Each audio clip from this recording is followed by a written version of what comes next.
Mateus, capítulo 24, a partir do versículo de número 36. Vamos ler a palavra do Senhor. Porém, daquele dia e hora ninguém sabe, nem os anjos do céu, nem o Filho, mas unicamente meu Pai. E como foi nos dias de Noé, assim será também a vinda do Filho do Homem. Porquanto, assim como nos dias anteriores ao dilúvio, comiam, bebiam, casavam e davam-se em casamento, até o dia em que Noé entrou na arca, e não o perceberam, até que veio o dilúvio e os levou a todos. Assim será também a vinda do Filho do Homem. Podeis tomar assento, amados irmãos.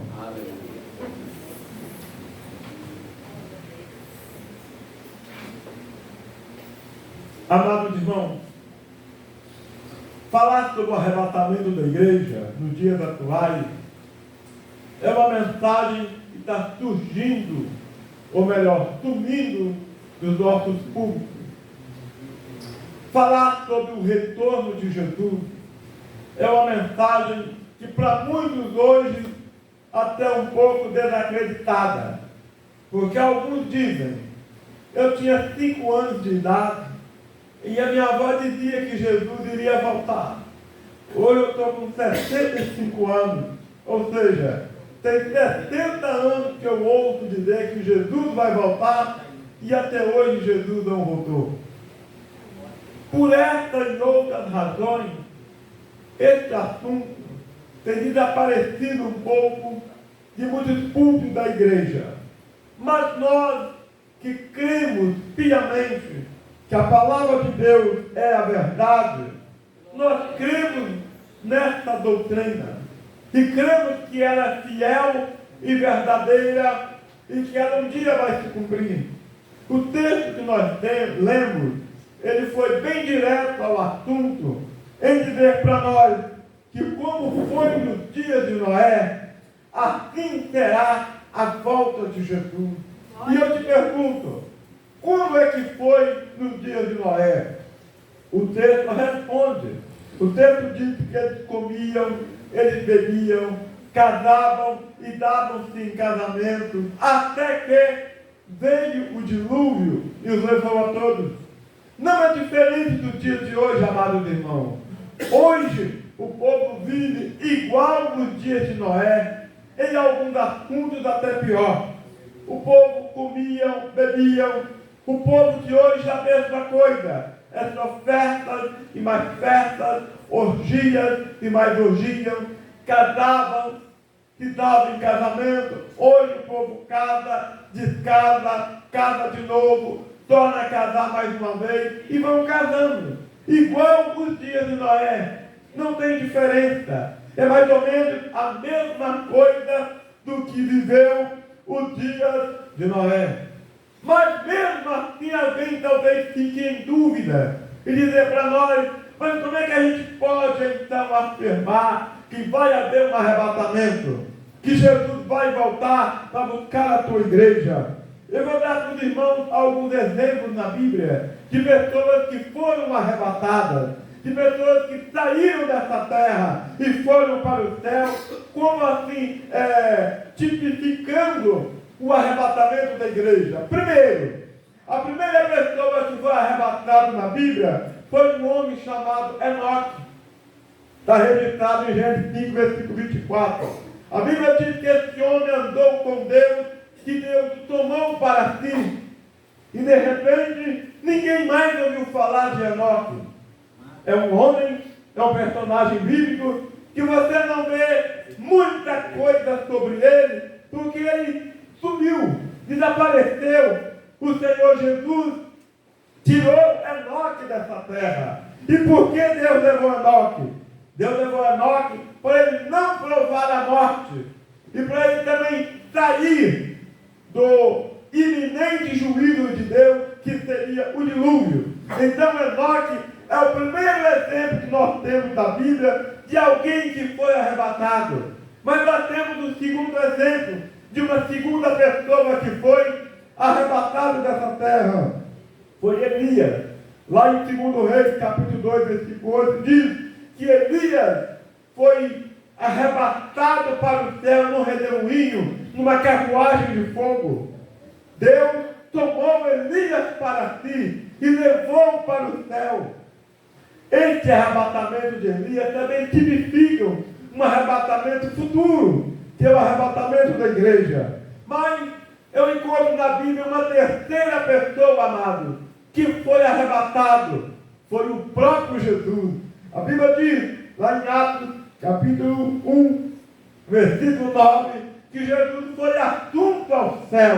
Jesus foi subindo para o céu de forma lenta, gradativamente, até que ele subiu nas nuvens e os discípulos não viram mais aquele Jesus, porque ele subiu. E quando ele subia, 2 varões, 2 anjos desceram e disseram: varões galileus, por que estáis olhando para cima? Este mesmo Jesus que foi para o céu, ele também há de voltar.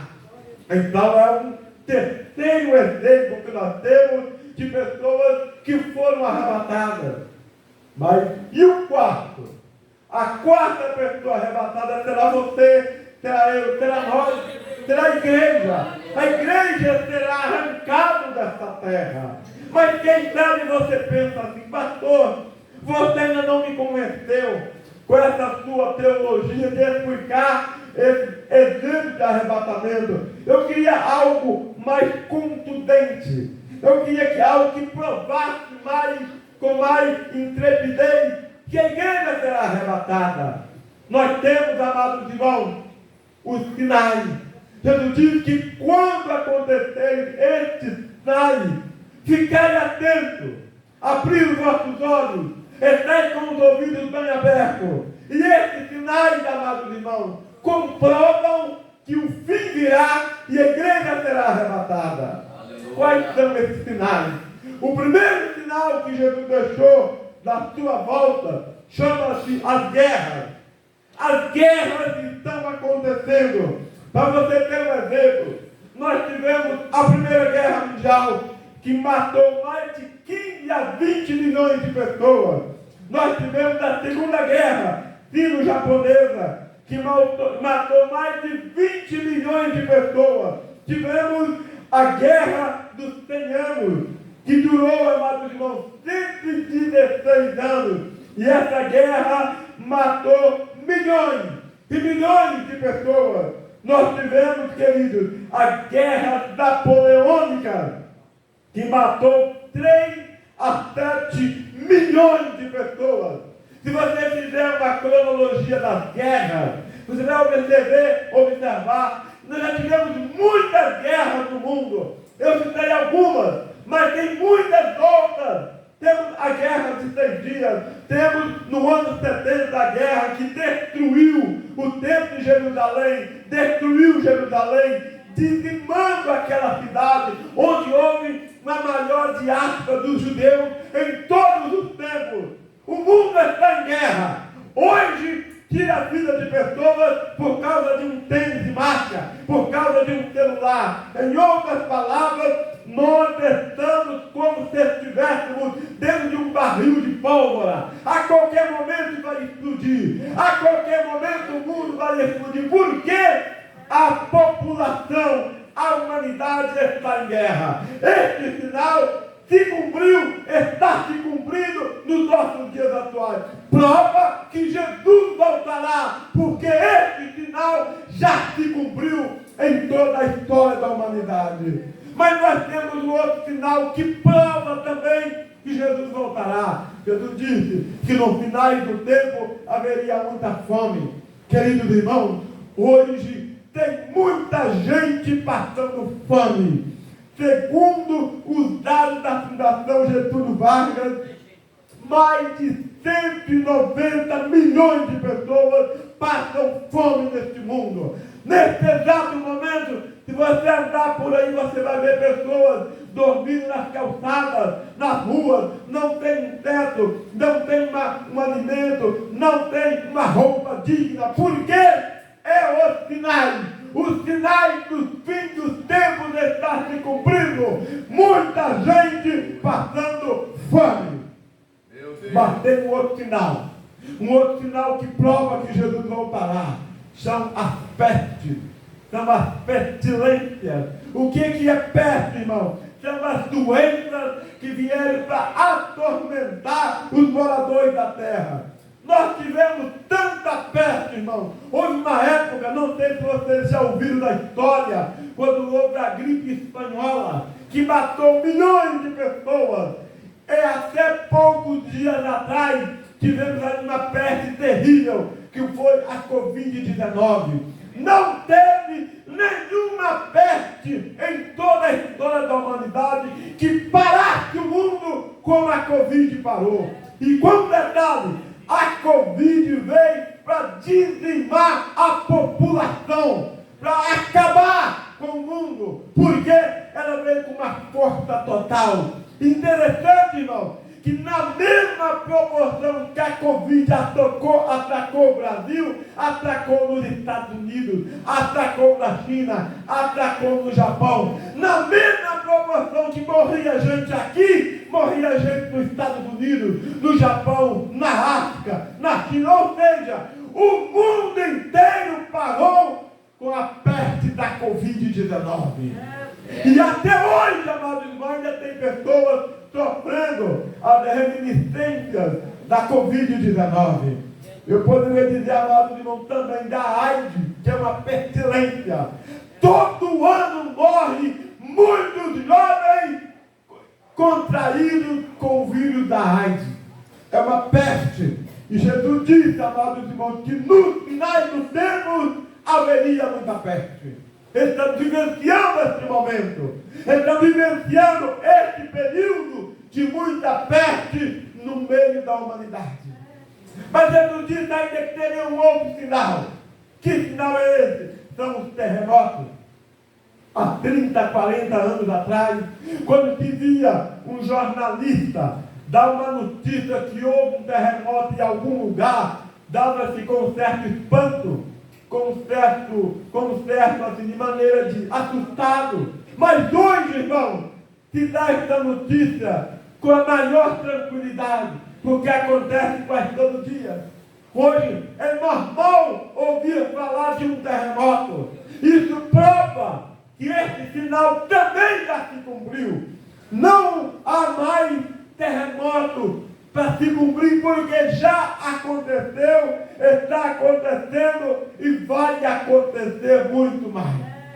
Mas eu tenho um outro sinal, irmão, da volta de Jesus, que é muito pertinente ao mundo atual, que é o avanço da ciência, a tecnologia. Irmão, o celular, a internet hoje é um avanço assustador, é um avanço estupendo que a tecnologia nos dá hoje. Há 10, 15, 20, 30 anos atrás, quando acontecia um acidente na sua rua, vinha a Rede Globo, o SBT, para fazer uma reportagem. Hoje não precisa mais. Você mesmo, com o seu próprio celular, você filma, faz um vídeo, posta nas suas redes sociais.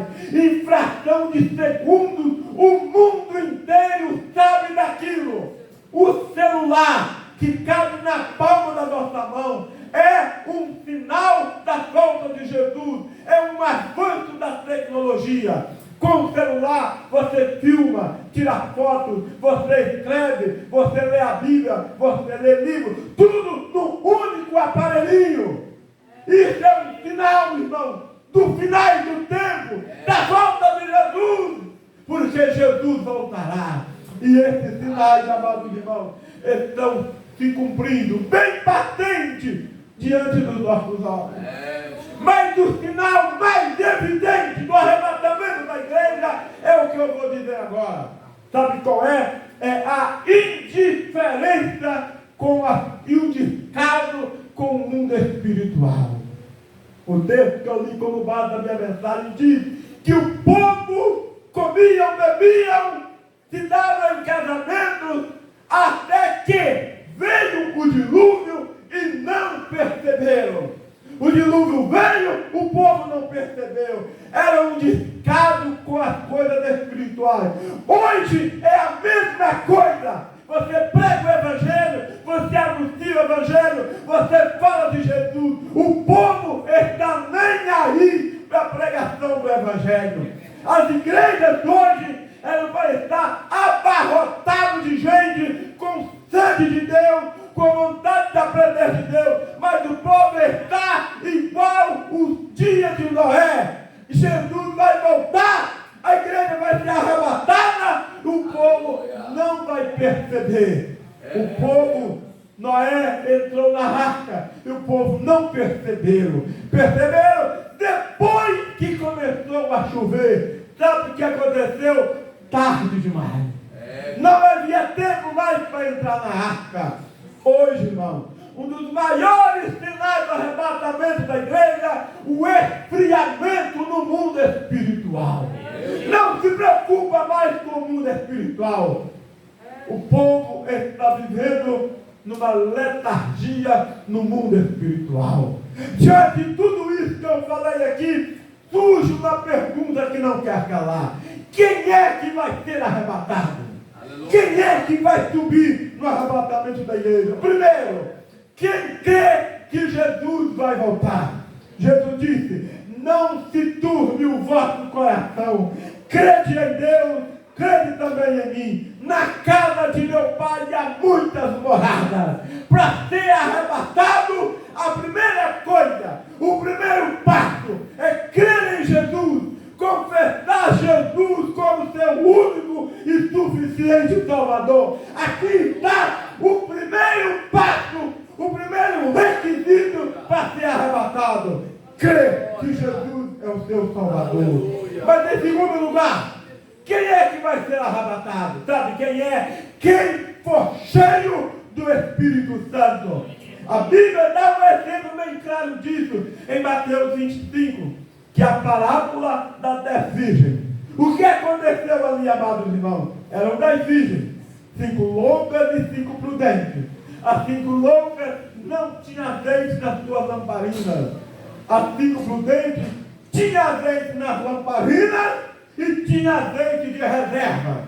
Para subir no arrebatamento, tem que estar cheio de azeite e tem que ter também o azeite de reserva. O azeite não pode acabar na sua lamparina. O crente precisa de ser cheio do Espírito Santo, cheio do óleo do Espírito Santo, e tem que ter também o azeite de reserva. E eu pergunto nessa noite: como está a tua lamparina? Tem óleo aí na sua lamparina? Tem azeite aí na sua lamparina? Como está a tua lamparina? Nós, para subirmos no arrebatamento, precisamos de ter o azeite de reserva. Aleluia. Quem vai ser arrebatado? Quem estiver cheio do azeite do Espírito Santo. Glória a Deus. Quem é que vai ser arrebatado, irmãos? Em quarto lugar, quem tem uma vida santa. Jesus disse: mas como é santo aquele que vos chamou, sede vós também santos em toda a vossa maneira de viver. 1 Pedro 1, versículo 5. Para subir no arrebatamento, tem que ter uma vida santa. Quem sabe você me pergunta: pastor Roberto Carlos, o que é ter uma vida santa? É uma vida cada vez mais longe do pecado e cada vez mais perto de Deus. É deixar o sistema do mundo lá fora e estar impregnado com as coisas de Deus. É ter uma vida totalmente distante das coisas dessa terra. Isso é, amados irmãos, ter uma vida santa. Quem é que vai ser arrebatado, irmão?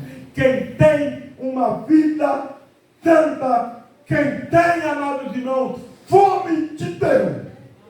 Para ser arrebatado, tem que ter fome de Deus. mais que eu falo sobre isso, me vem à mente Salmo 42, quando Davi disse: assim como a corda suspira pela corrente das águas, assim, ó Deus, a minha alma tem sede de ti, a minha alma tem sede do Deus vivo. Quando me encontrarei e me apresentarei ante a tua face? Davi está dizendo: a minha prioridade é Deus. Eu não abro mão de Deus para ter arrebatado. A nossa prioridade tem que ser Deus. Eu tenho que ter fome de Deus para que eu possa ser arrebatado. Aleluia. Quem é que vai ser arrebatado, amados irmãos? Em quinto lugar, quem tem intimidade com Deus. Escute o que eu vou dizer, irmão. Toda noiva tem intimidade com o noivo. Todo noivo tem intimidade com Deus, com a tua noiva. A igreja está na qualidade de noiva. Para ser arrebatado tem que haver um grau de comunhão, um certo grau de intimidade com o noivo. Não vai subir de qualquer jeito, não vai subir de qualquer maneira. Para você ser arrebatado, há necessidade de ter um certo nível de intimidade com Deus. Aleluia. E eu te pergunto, como é que você consegue intimidade com Deus? É no joelho, é com a boca no pó, é se consagrando, é jejuando. Ninguém consegue ter intimidade com Deus se ele não tiver uma vida constante de oração. E eu lamento dizer, amados irmãos, que muita gente hoje não se preocupa mais com a consagração, não se preocupa mais com o jejum, não se preocupa mais com uma vida de oração. Como é que vai ser arrebatado? Pode ser surpreendido como foi o povo no dia de Noé. Então, para ser arrebatado, irmão, eu tenho que ter, amados irmãos, um certo grau de intimidade com Deus. Mas quem é que vai ser arrebatado, amados irmãos? É quem é um promotor de paz. A Bíblia diz, Hebreus 12, versículo de número 14: segui a paz com todos e a santificação. A paz vem primeiro. A paz está antes da santificação. Para me ter tanto diante de Deus, primeiro eu tenho que ter paz com meus irmãos. E como eu vou ser arrebatado? Como é que eu vou subir no arrebatamento se eu não tenho paz? Se eu não tenho comunhão com meus irmãos? Se eu não tenho comunhão com a minha irmandade? Para mim ser arrebatado, eu preciso de ter paz. Agora escute o que eu vou dizer agora, amados irmãos. Quem é que vai ser arrebatado? Presta atenção agora, amados irmãos. É quem está num estado total de vigilância. O que isso significa? O texto diz: vigiai e orai, porque não sabeis o dia. Agora escute o que eu vou dizer aqui, amados irmãos. Como é que é estar no estado total de vigilância? Estou lá na roça, estou capinando. Jesus pode voltar agora. Estou no meu volante do meu carro dirigindo, pode ser agora o arrebatamento. Estou indo viajar, estou retornando para minha cidade, Resplendor. Pode ser que eu suba desse trem, pode ser que eu não mais fique aqui, ou pode ser que eu não termine essa mensagem, ou pode ser que eu não amanheça o dia da manhã aqui, porque Jesus pode voltar a qualquer momento. Então, para subir, eu tenho que estar no estado total de vigilância. Eu tenho que ter uma viva esperança na chuva e canta na balaia. A qualquer momento Jesus vai voltar para buscar o seu povo, buscar a tua igreja. Agora escute o que eu vou dizer, amados irmãos. Por que Jesus não voltou ainda? Por que até agora o arrebatamento não aconteceu? Eu vou te dar alguns motivos, dos quais pode tentar explicar um pouco essa questão. Primeiro, Jesus não arrebatou ainda, porque a igreja do século presente não está preparada para o arrebatamento da igreja. Se gasta tanto tempo na frente de um celular, mas não pega a Bíblia para ler, não tinha um momento de oração. O povo está preocupado com os entretenimentos do aqui e agora. A igreja do século presente não está preocupada com a volta de Jesus. Meu Deus. Segundo, por que Jesus não voltou ainda, amados irmãos? Porque o Senhor é misericordioso. E a misericórdia dele se estende de geração a geração. E ele está dando tempo, oportunidade, para que o povo se arrependa, para que o povo entregue os seus caminhos ao Senhor, para que o povo se volte de uma vez por todas e se derrame aos pés do Senhor Jesus. Aleluia. Por causa da misericórdia de Deus. Em terceiro lugar, irmão, Jesus não arrebatou a tua igreja ainda, porque muitos pregadores, muitos púlpitos não estão pregando a genuína mensagem de Deus. Hoje muitos pregadores estão contando piada em cima do púlpito, fazendo o povo rir, dando gargalhada dentro da igreja. Como não estão pregando o evangelho, a mensagem cristocêntrica, a mensagem bíblica. Não estão gastando tempo de expor o texto, de explicar o texto para a igreja. Estão pregando mensagem de autoajuda. Outra hora prega só cura demais, outra hora só prosperidade demais. Esquece da centralidade do evangelho, que é Jesus. O evangelho tem que passar pela cruz, tem que passar pelo Calvário. O evangelho que não passa pelo Calvário é um entretenimento, não é o evangelho de Cristo. Então muitas igrejas precisam de voltar à palavra de Deus. Por que é que Jesus não voltou ainda, amados irmãos?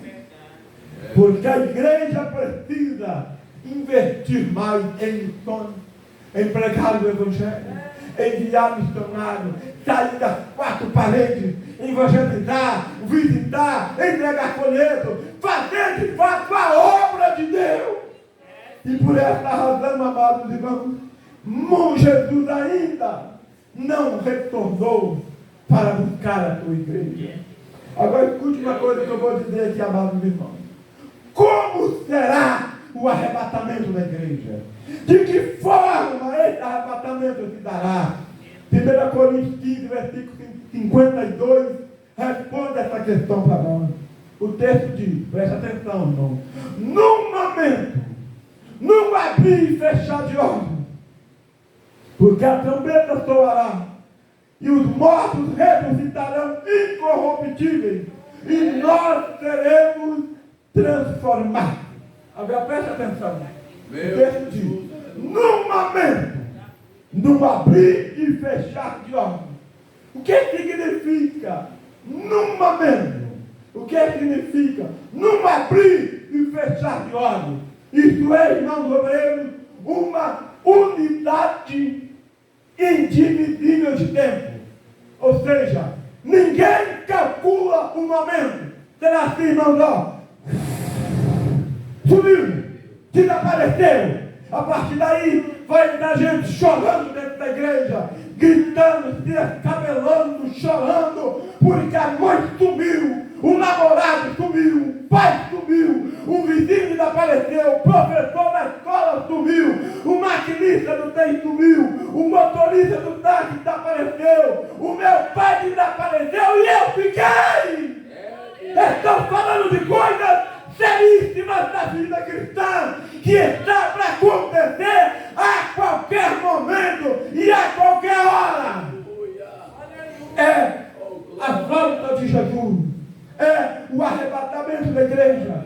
Pessoas desaparecerão simultaneamente em todo o mundo, em todo lugar, em toda a região. O mundo estará num colapso total quando a igreja for arrancada dessa terra. Aleluia. Agora preste atenção no que eu vou dizer aqui, amados irmãos. Quando a igreja for arrancada dessa terra, 3 acontecimentos possivelmente acontecerão simultaneamente, mais ou menos na mesma hora.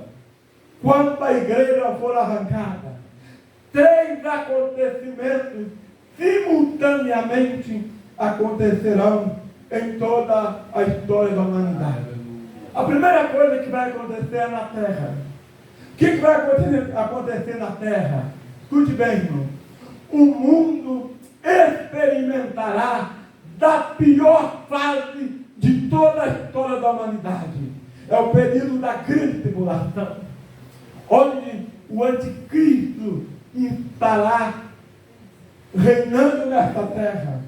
E a Bíblia diz que nesse período, 1/3 da humanidade vai morrer por fome, peste, terremoto e doença. A Bíblia diz que 1/3 do que tem vida do mar vai morrer.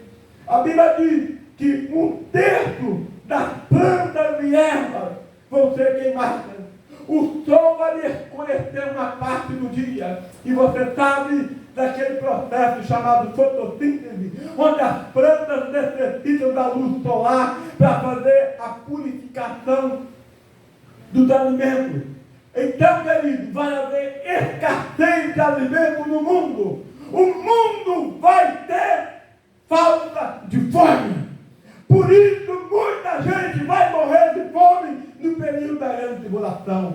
A Bíblia diz que demônios violentos que hoje estão presos serão soltos, não para matar, mas para atormentar os moradores da terra. A Bíblia diz que os homens vão desejar a morte e a morte vai fugir deles. A Bíblia diz que 1/3 das fontes das águas ficarão amargas. A Bíblia diz que 1/3 da humanidade, da população, vai morrer por fogo, saraiva e enxofre. Ou seja, mais ou menos a metade da população vai morrer nesse período chamado grande tribulação. Não sou eu que estou afirmando, é a Bíblia. Apocalipse 6, Apocalipse 8, Apocalipse 9. Você pode ler quando chegar na sua casa. Agora escute bem, amados irmãos. Eu disse o que vai acontecer na terra. Agora, o que vai acontecer? O segundo acontecimento. Eu disse que são 3 acontecimentos. O primeiro é a terra, o período da grande tribulação. E o segundo acontecimento é a igreja. Onde estará a igreja nesse momento?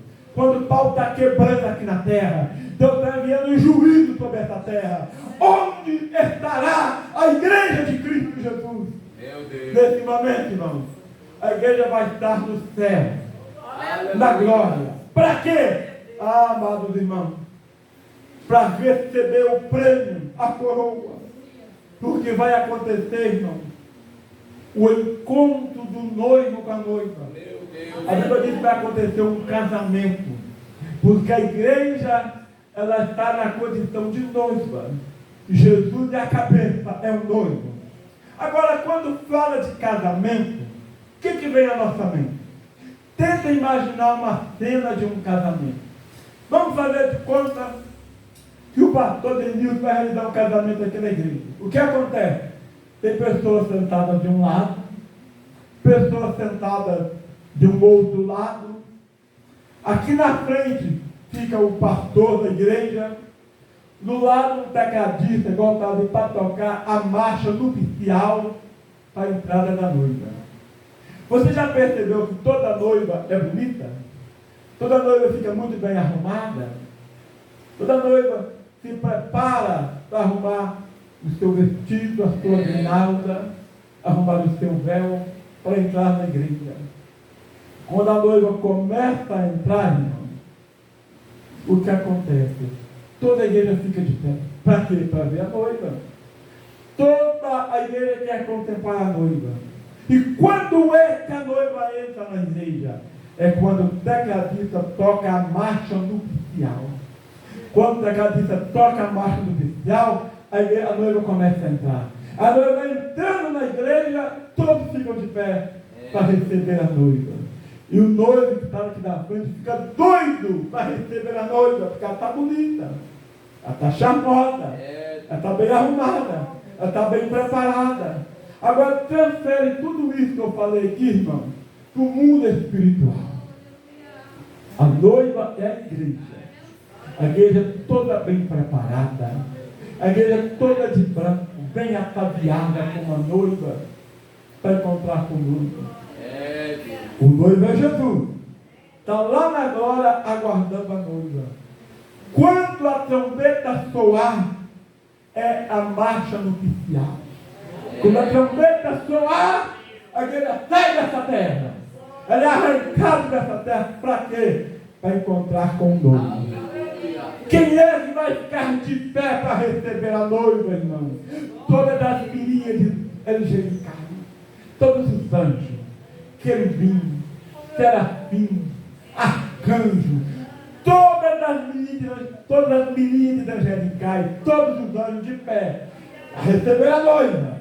A noiva está subindo, pura, santa, limpa, lavada, enxaguada e tornada a lavar de novo no sangue do Cordeiro. Uma noiva sem mácula, sem ruga, começa a subir na glória. Irmão, imagine isso aqui, irmão. Olhe só, em nome de Jesus, olhe só, irmão. Lá na frente está o noivo aguardando a noiva, a marcha nupcial tocando, e a igreja vai subindo, marchando.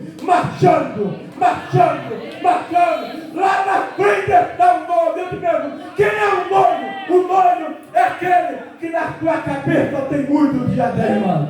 O seu rosto brilha mais do que o sol do meio-dia. Os seus olhos são como chamas de fogo. E na sua coxa está escrito Rei dos Reis e Senhor dos Senhores. Alabaxuri, canta na banaia. É isso que aguarda a igreja. É isso que espera a igreja. Vale a pena sofrer aqui. Vale a pena ser perseguido aqui. Mas iremos conhecer Jesus como Ele é. Iremos conhecer o noivo pessoalmente. É isso que aguarda a igreja. É isso que aguarda a igreja. É isso que aguarda a igreja. Aleluia. Glorificado seja o nome do Senhor Jesus.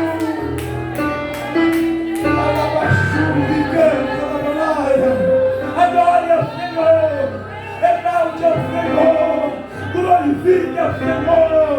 Sinta a presença do Pai, sinta a presença do Filho, sinta a presença do Espírito Santo. Exalte ao Senhor, glorifique ao Senhor. Ele está aqui nesta noite. Aleluia. Glorificado seja o nome do Senhor Jesus. Aleluia.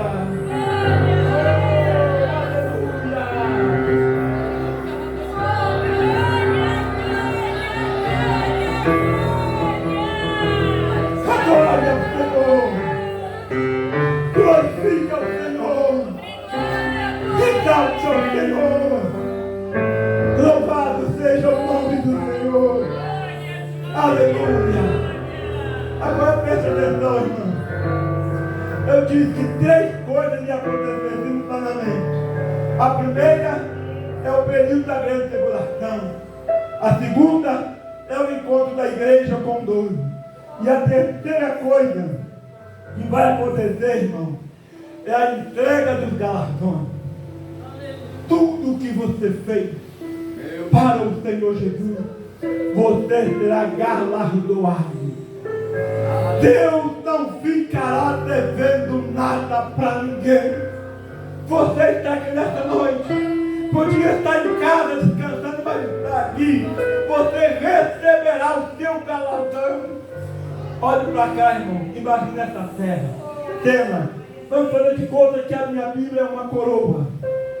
Pastor Denilson, imagine Deus chegando perto de você, colocando na sua mente a sua coroa. Aqui está a sua coroa pelo trabalho que você fez, pelo trabalho que você prestou, pelas almas que você ganhou. Cada um de nós receberemos a nossa coroa. Seremos galardoados, irmãos. Isso é algo maravilhoso. Recebemos o prêmio, recebemos a coroa, o galardão por tudo que fizemos aqui nessa terra. Você receberá das mãos do próprio Senhor a coroa de ouro que